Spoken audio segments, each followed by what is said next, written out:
ನಮಸ್ಕಾರ,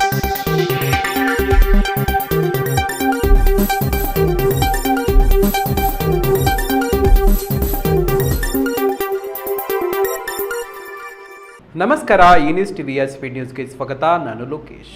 ದೇಶ ರಾಜ್ಯ ಸೇರಿದಂತೆ ಸ್ಥಳೀಯ ವಿದ್ಯಮಾನಗಳ ಪಟಾಪಟ್ ಸುದ್ದಿಗಳು. ರಾಯಚೂರಿನಲ್ಲಿ ಅಕ್ರಮವಾಗಿ ನೆಲೆಸಿದ್ದ ಬಾಂಗ್ಲಾದೇಶದ ಪ್ರಜೆಗೆ ಸಿಂಧನೂರು ನ್ಯಾಯಾಲಯ 3 ವರ್ಷಗಳ ಕಾರಾಗೃಹ ಶಿಕ್ಷೆ ಹಾಗೂ 5,000 ರೂಪಾಯಿ ದಂಡ ವಿಧಿಸಿದೆ. ಅಕ್ರಮವಾಗಿ ಭಾರತಕ್ಕೆ ಬಂದು ನೆಲೆಸಿದ್ದ ಬಾಂಗ್ಲಾದೇಶದ ಪ್ರಜೆಗೆ ರಾಯಚೂರು ಜಿಲ್ಲೆಯ ಸಿಂಧನೂರಿನ 2ನೇ ಹೆಚ್ಚುವರಿ ಸಿವಿಲ್ ಮತ್ತು ಜೆಎಲ್ಎಫ್ಸಿ ಕೋರ್ಟ್ 3 ವರ್ಷ ಕಾರಾಗೃಹ ಶಿಕ್ಷೆ ಮತ್ತು 5,000 ರೂಪಾಯಿ ದಂಡ ವಿಧಿಸಿ ಮಹತ್ವದ ಆದೇಶ ನೀಡಿದೆ. ಶೋರಾ ನಜೀರ್ ಮಂಡಲ್ ಶಿಕ್ಷೆಗೆ ಒಳಗಾಗಿರುವ ಬಾಂಗ್ಲಾ ಪ್ರಜೆಯಾಗಿದ್ದು, ಸಿಂಧನೂರು ತಾಲೂಕಿನ RH ಕ್ಯಾಂಪ್ ನಂಬರ್ 3ರಲ್ಲಿ ಈತ ನೆಲೆಸಿದ್ದ.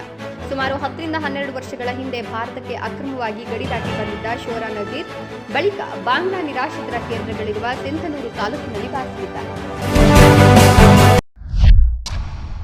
ಕರ್ನಾಟಕ ವಿಧಾನ ಪರಿಷತ್ ಉಪಸಭಾಪತಿ MK ಪ್ರಾಣೇಶ್ ಅವರಿಗೆ ಸುಪ್ರೀಂ ಕೋರ್ಟ್ನಲ್ಲಿ ಭಾರೀ ಹಿನ್ನಡೆಯಾಗಿದೆ. ಅವರ ಸದಸ್ಯತ್ವ ರದ್ದುಪಡಿಸುವ ತೀರ್ಪನ್ನು ಸುಪ್ರೀಂ ಕೋರ್ಟ್ ಎತ್ತಿ ಹಿಡಿದಿದೆ. ಕರ್ನಾಟಕ ವಿಧಾನ ಪರಿಷತ್ ಉಪಸಭಾಪತಿ MK ಪ್ರಾಣೇಶ್ ಅವರಿಗೆ ಸುಪ್ರೀಂ ಕೋರ್ಟ್ನಲ್ಲಿ ಭಾರೀ ಹಿನ್ನಡೆಯಾಗಿದೆ. ಚಿಕ್ಕಮಗಳೂರು ಸ್ಥಳೀಯ ಸಂಸ್ಥೆಗಳ ಕ್ಷೇತ್ರದಿಂದ ವಿಧಾನ ಪರಿಷತ್ಗೆ ಆಯ್ಕೆಯಾಗಿದ್ದ ಅವರ ಸದಸ್ಯತ್ವವನ್ನು ರದ್ದುಪಡಿಸಲಾಗಿದೆ. ಈ ಸಂಬಂಧ MK ಪ್ರಾಣೇಶ್ ಸಲ್ಲಿಸಿದ ಅರ್ಜಿಯನ್ನು ಸುಪ್ರೀಂ ಕೋರ್ಟ್ ವಜಾಗೊಳಿಸಿದ್ದು, ಪ್ರತಿಸ್ಪರ್ಧಿ ಗಾಯತ್ರಿ ಶಾಂತೇಗೌಡ ಅವರಿಗೆ ಮೇಲುಗೈ ದೊರೆತಿದೆ. ಗಗನಯಾನ ಸೇರಿದಂತೆ ಮಹತ್ವದ ಯೋಜನೆಗಳ ನಡುವೆಯೇ ಇಸ್ರೋದಲ್ಲಿ 100ಕ್ಕೂ ಹೆಚ್ಚು ಹಿರಿಯ ವಿಜ್ಞಾನಿಗಳು ರಾಜೀನಾಮೆ ನೀಡಿರುವುದು ಆತಂಕಕ್ಕೆ ಕಾರಣವಾಗಿದೆ. ಭಾರತದ ಮೊದಲ ಮಾನವ ಸಹಿತ ಬಾಹ್ಯಾಕಾಶ ಯೋಜನೆ ಗಗನಯಾನ ಸೇರಿದಂತೆ ಹಲವು ಉಪಗ್ರಹ ಉಡಾವಣೆಗಳ ಯಶಸ್ಸಿಗಾಗಿ ಇಡೀ ದೇಶವೇ ಕಾತುರದಿಂದ ಕಾಯ್ದಿದೆ. ಆದರೆ ಇಂತಹ ನಿರ್ಣಾಯಕ ಘಟ್ಟದಲ್ಲೇ ಭಾರತೀಯ ಬಾಹ್ಯಾಕಾಶ ಸಂಶೋಧನಾ ಸಂಸ್ಥೆಯ ಒಳಗೆ ಭಾರೀ ಆತಂಕ ಸೃಷ್ಟಿಯಾಗಿದೆ. ಕಳೆದ ಕೆಲವು ತಿಂಗಳಲ್ಲಿ ಇಸ್ರೋ ಕನಿಷ್ಠ 100ಕ್ಕೂ ಹೆಚ್ಚು ಹಿರಿಯ ವಿಜ್ಞಾನಿಗಳು ತಮ್ಮ ಹುದ್ದೆಗಳಿಗೆ ದಿಢೀರ್ ರಾಜೀನಾಮೆ ನೀಡಿದ್ದು ಸಂಸ್ಥೆಗೆ ಭಾರೀ ಹಿನ್ನಡೆಯಾಗಿದೆ. ಭಾರತದ ಮೊದಲ ಹೈಡ್ರೋಜನ್ ರೈಲು ಸೇವೆಗೆ ಜುಲೈ 17ರಂದು ಪ್ರಧಾನಿ ನರೇಂದ್ರ ಮೋದಿ ಚಾಲನೆ ನೀಡಲಿದ್ದಾರೆ. ಹರಿಯಾಣದಲ್ಲಿ ಆರಂಭವಾಗಿರುವ ಈ ಸೇವೆ ಭಾರತದ ರೈಲ್ವೆ ಇತಿಹಾಸದಲ್ಲಿಯೇ ಹೊಸ ಮೈಲುಗಲ್ಲಾಗಿದೆ.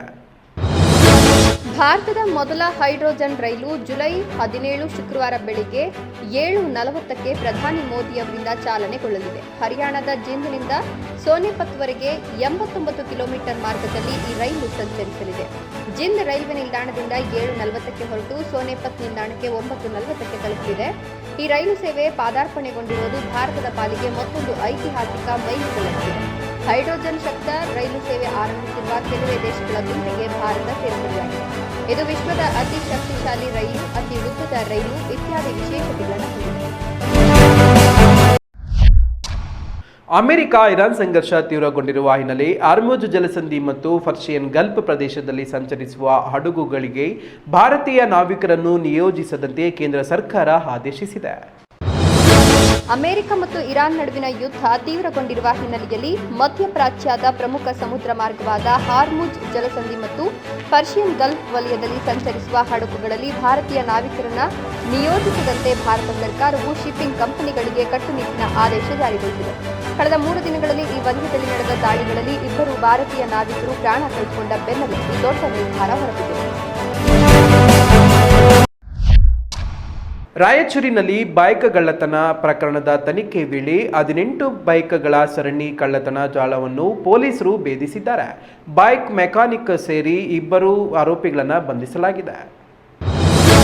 ರಾಯಚೂರು ನಗರದ ಮಾಲ್ಗಳು ಹಾಗೂ ಜನದಟ್ಟಣೆಯ ಸಾರ್ವಜನಿಕ ಪ್ರದೇಶಗಳಲ್ಲಿ ನಿಲ್ಲಿಸುತ್ತಿದ್ದ ಬೈಕ್ಗಳನ್ನು ಕದ್ದು ಅವುಗಳ ಎಂಜಿನ್ ಹಾಗೂ ಚೆಸ್ಸಿ ನಂಬರ್ಗಳನ್ನು ಅಳಿಸಿ ರಾಜಾರೋಷವಾಗಿ ಮಾರಾಟ ಮಾಡುತ್ತಿದ್ದ ಖತರ್ನಾಕ್ ಬೈಕ್ ಮೆಕ್ಯಾನಿಕ್ ಹಾಗೂ ಆತನ ಸಹಚರರನ್ನು ರಾಯಚೂರು ಪಶ್ಚಿಮ ಠಾಣೆ ಪೊಲೀಸರು ಬಂಧಿಸಿದ್ದಾರೆ. ಕೇವಲ 1 ಬೈಕ್ ಪತ್ತೆ ಹಚ್ಚಲು ಹೋದ ಪೊಲೀಸರಿಗೆ ಬರೋಬ್ಬರಿ 18 ಬೈಕ್ ಕಳ್ಳತನದ ಸರಣಿ ಜಾಲ ಬಯಲಾಗಿರುವುದು ದೊಡ್ಡ ಯಶಸ್ಸು ತಂದುಕೊಟ್ಟಿದೆ. ತುಮಕೂರಿನಲ್ಲಿ ಕಾಲೇಜು ವಿದ್ಯಾರ್ಥಿಗಳನ್ನು ಗುರಿಯಾಗಿಸಿಕೊಂಡು ಗಾಂಜಾ ಮತ್ತು ಹೈಡ್ರೋವೇಡ್ ಮಾರಾಟ ಮಾಡುತ್ತಿದ್ದ 6 ಮಂದಿಯ ಗ್ಯಾಂಗ್ ಅನ್ನು ಪೊಲೀಸರು ಬಂಧಿಸಿದ್ದಾರೆ. ತುಮಕೂರು ನಗರದಲ್ಲಿ ಗಾಂಜಾ ಹಾಗೂ ಹೈಡ್ರೋವೀಡ್ ಮಾರಾಟ ಮಾಡುತ್ತಿದ್ದ 6 ಮಂದಿಯ ಗ್ಯಾಂಗ್ ಅನ್ನು ತಿಲಕ್ ಪಾರ್ಕ್ ಪೊಲೀಸರು ಬಂಧಿಸಿದ್ದಾರೆ. ಶೇಷಾದ್ರಿ ಕಾಲೇಜು ಸಮೀಪ ಫಾರ್ಚುನರ್ ಕಾರಿನಲ್ಲಿ ಮಾದಕ ವಸ್ತು ಮಾರಾಟ ಮಾಡುತ್ತಿದ್ದ ವೇಳೆ ಕಾರ್ಯಾಚರಣೆ ನಡೆಸಲಾಗಿದೆ. ಬಂಧಿತರಿಂದ 1.655 ಕೆಜಿ ಗಾಂಜಾ ಹಾಗೂ 23 ಗ್ರಾಂ ಹೈಡೋವಿಟ್ ಹಾಗೂ ಫಾರ್ಚುನರ್ ಕಾರು ಸೇರಿ 44.30 ಲಕ್ಷ ಮೌಲ್ಯದ ವಸ್ತುಗಳನ್ನು ವಶಪಡಿಸಿಕೊಳ್ಳಲಾಗಿದೆ. ಕಾಲೇಜು ವಿದ್ಯಾರ್ಥಿಗಳು ಹಾಗೂ ಸಾರ್ವಜನಿಕರನ್ನ ಗುರಿಯಾಗಿಸಿಕೊಂಡು ಮಾದಕ ವಸ್ತು ಮಾರಾಟ ನಡೆಸಿದ್ದ ಆರೋಪ ಕೇಳಿಬಂದಿದೆ. ಸತೀಶ್, ಪ್ರಮೋದ್ ಕುಮಾರ್, ದಿಶಾಂತ್, ದರ್ಶನ್, ಅಮೋಘ, ನಾಗಭೂಷಣ್ ಮತ್ತು ಮಂಜುನಾಥ್ ಬಂಧಿತ ಆರೋಪಿಗಳಾಗಿದ್ದಾರೆ. ತುಮಕೂರು ಜಿಲ್ಲಾ ಪೊಲೀಸ್ ಅಧೀಕ್ಷಕರ ಮಾರ್ಗದರ್ಶನದಲ್ಲಿ ವಿಶೇಷ ತಂಡ ಕಾರ್ಯಾಚರಣೆ ನಡೆಸಿ ಪ್ರಕರಣವನ್ನು ಭೇದಿಸಿದೆ. ದೇವನಹಳ್ಳಿ ತಾಲೂಕಿನ ಹರದೇಶನಹಳ್ಳಿ ಗ್ರಾಮದಲ್ಲಿ ಕಂದಾಯ ಇಲಾಖೆ ಕಾಲುವೆ ಒತ್ತುವರಿ ತೆರವುಗೊಳಿಸಿದೆ. ಕಾರ್ಯಾಚರಣೆ ವೇಳೆ ರೈತರು ಹಾಗೂ ಜಮೀನು ಮಾಲೀಕರ ನಡುವೆ ಮಾತಿನ ಚಕಮಕಿ ನಡೆದಿದ್ದು ಪೊಲೀಸರು ಪರಿಸ್ಥಿತಿ ನಿಯಂತ್ರಿಸಿದ್ದಾರೆ. ದೇವನಹಳ್ಳಿ ತಾಲೂಕಿನ ಅರೆದೇಶನಹಳ್ಳಿ ಗ್ರಾಮದಲ್ಲಿ ಕಂದಾಯ ಇಲಾಖೆ ಅಧಿಕಾರಿಗಳು ಕಾಲುವೆ ಒತ್ತುವರಿ ತೆರವು ಕಾರ್ಯಾಚರಣೆ ನಡೆಸಿದರು. ಬಿ ಖರಾಬ್ ಜಾಗದಲ್ಲಿದ್ದ ಕಾಲುವೆಯನ್ನು ಜೆಸಿಬಿ ಮೂಲಕ ತೆರವುಗೊಳಿಸಿ ಸರ್ಕಾರಿ ಜಾಗವನ್ನು ಮುಕ್ತಗೊಳಿಸಲಾಯಿತು. ರಸ್ತೆ ಬಿಡುವ ವಿಚಾರವಾಗಿ ಜಮೀನು ಮಾಲೀಕರು ಮತ್ತು ರೈತರ ನಡುವೆ ಕೆಲಕಾಲ ಮಾತಿನ ಚಕಮಕಿ ನಡೆಯಿತು. ರಸ್ತೆಗಾಗಿ ಜಾಗ ಬಿಡುವ ಕುರಿತು 1 ವಾರದೊಳಗೆ ಗ್ರಾಮಸ್ಥರೊಂದಿಗೆ ಚರ್ಚಿಸಿ ನಿರ್ಧಾರ ಕೈಗೊಳ್ಳುವುದಾಗಿ ಜಮೀನು ಮಾಲೀಕರು ತಿಳಿಸಿದ್ದಾರೆ. ವಿಶ್ವನಾಥಪುರ ಪೊಲೀಸರು ಮಧ್ಯಪ್ರವೇಶಿಸಿ 2 ಪಕ್ಷಗಳಿಗೆ ಸಮಜಾಯಿಷಿ ನೀಡಿ ಪರಿಸ್ಥಿತಿಯನ್ನು ತಿಳಿಗೊಳಿಸಿದರು. ಉಪ ತಹಶೀಲ್ದಾರ್ ಆನಂದ್ ರಾಜ್ ನೇತೃತ್ವದಲ್ಲಿ ಕಂದಾಯ ಇಲಾಖಾ ಅಧಿಕಾರಿಗಳು ಮತ್ತು ಸಿಬ್ಬಂದಿ ಕಾರ್ಯಾಚರಣೆಯಲ್ಲಿ ಭಾಗವಹಿಸಿದರು. ಗುಡಿಬಂಡೆ ಪೊಲೀಸ್ ಠಾಣೆ ಎದುರು ಸೈಟ್ ವಿವಾದದ ಹಿನ್ನೆಲೆಯಲ್ಲಿ ಯುವಕನೊಬ್ಬ ವಿದ್ಯುತ್ ಕಂಬ ಏರಿ ಪ್ರತಿಭಟನೆ ನಡೆಸಿದ್ದಾನೆ. ಹಲವು ಗಂಟೆಗಳ ಕಾರ್ಯಾಚರಣೆ ಬಳಿಕ ಅಗ್ನಿಶಾಮಕ ಸಿಬ್ಬಂದಿ ಆತನನ್ನು ಸುರಕ್ಷಿತವಾಗಿ ಕೆಳಗಿಳಿಸಿದ್ದಾರೆ. ಚಿಕ್ಕಬಳ್ಳಾಪುರ ಜಿಲ್ಲೆಯ ಗುಡಿಬಂಡೆ ಪೊಲೀಸ್ ಠಾಣಾ ಎದುರು ಯುವಕನೊಬ್ಬ ವಿದ್ಯುತ್ ಕಂಬ ಏರಿ ಹೈಡ್ರಾಮಾ ನಡೆಸಿದ ಘಟನೆ ನಡೆದಿದೆ. ಸೈಟ್ ವಿಚಾರದಲ್ಲಿ ತನಗೆ ಮೋಸವಾಗಿದೆ ಅಂತ ಆರೋಪಿಸಿ ಅಂಬೇಡ್ಕರ್ ನಗರದ ಮಂಜುನಾಥ್ ಅಲಿಯಾಸ್ ತೀಟೆ ಮಂಜ ಪ್ರತಿಭಟನೆ ನಡೆಸಿದ್ದಾರೆ. ವಿದ್ಯುತ್ ಕಂಬದ ತುದಿಯಲ್ಲಿ ಹಲವು ಗಂಟೆಗಳ ಕಾಲ ನಿಂತು ಆತಂಕದ ವಾತಾವರಣ ಸೃಷ್ಟಿಸಿದ್ದಾರೆ. ಸ್ಥಳಕ್ಕೆ ಧಾವಿಸಿದ ಪೊಲೀಸರು ಹಾಗೂ ಅಗ್ನಿಶಾಮಕ ಸಿಬ್ಬಂದಿ ಯುವಕನ ಮನವೊಲಿಸಲು ಹರಸಾಹಸಪಟ್ಟರು. ಬಳಿಕ ಅಗ್ನಿಶಾಮಕ ಸಿಬ್ಬಂದಿ ಸುರಕ್ಷಿತವಾಗಿ ಯುವಕನನ್ನು ಕೆಳಗಿಳಿಸಿ ರಕ್ಷಿಸಿದರು. ಚಿಕ್ಕಬಳ್ಳಾಪುರದಲ್ಲಿ ಜುಲೈ 19ರಂದು ಜಿಲ್ಲಾ ಮಟ್ಟದ ಬೃಹತ್ ಬಲಗೈ ಜನಜಾಗೃತಿ ಸಮಾವೇಶ ನಡೆಯಲಿದೆ. ಜಿಲ್ಲೆಯ 8 ತಾಲೂಕುಗಳ ಸಮುದಾಯದವರು ಹೆಚ್ಚಿನ ಸಂಖ್ಯೆಯಲ್ಲಿ ಭಾಗವಹಿಸಿ ಕಾರ್ಯಕ್ರಮ ಯಶಸ್ವಿಗೊಳಿಸುವಂತೆ ಸಂಘಟನೆ ಕರೆ ನೀಡಿದೆ. ಜುಲೈ 19ರಂದು ಚಿಕ್ಕಬಳ್ಳಾಪುರದಲ್ಲಿ ಜಿಲ್ಲಾ ಮಟ್ಟದ ಬೃಹತ್ ಬಲಗೈ ಜನಜಾಗೃತಿ ಸಮಾವೇಶ ನಡೆಯಲಿದೆ ಅಂತ ಸಂಘಟನೆಯ ಸಂಸ್ಥಾಪಕ ಟಿ. ಶ್ರೀನಿವಾಸ್ ತಿಳಿಸಿದ್ದಾರೆ. ಜಿಲ್ಲೆಯ 8 ತಾಲೂಕುಗಳ ಬಲಗೈ ಸಮುದಾಯದವರು ಹೆಚ್ಚಿನ ಸಂಖ್ಯೆಯಲ್ಲಿ ಭಾಗವಹಿಸಿ ಸಮಾವೇಶ ಯಶಸ್ವಿಗೊಳಿಸುವಂತೆ ಕರೆ ನೀಡಿದ್ದಾರೆ. ಸಮಾವೇಶದಲ್ಲಿ ಸಮುದಾಯದ ಇತಿಹಾಸ, ಸಂಘಟನೆ ಬಲವರ್ಧನೆ ಹಾಗೂ ಅಭಿವೃದ್ಧಿ ಯೋಜನೆಗಳ ಕುರಿತು ಮಾಹಿತಿ ನೀಡಲಾಗುತ್ತದೆ.